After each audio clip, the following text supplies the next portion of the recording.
Magandang tanghali mga kapatid. Sinabi ni Pope Francis sa kanyang misa sa Vatican na ang salita ng Diyos ang nagbibigay ng joy sa buhay ng tao.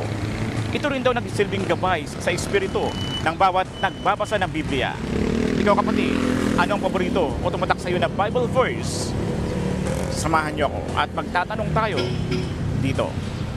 Sa gayon, itong Diyos ay magiging masunurin at magiging mabuti sa paningin ng sansinukob.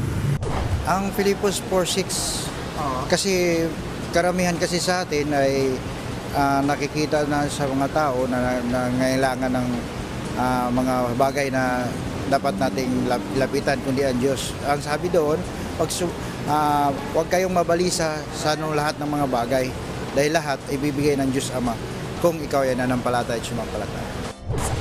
1 Chronicles 16 verse 34, give thanks to the Lord because He is good, because He is faithful, love endures forever.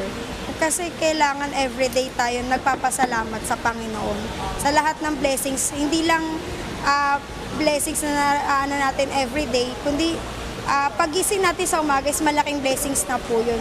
Ramdam natin yung pagmamahal araw-araw ng Panginoon dahil lagi niya tayong iniingatan at ginagabayan. Ako ang inyong hani ng bayan, ang tunay at nag-iisang pantanggal umay sa pananghalian.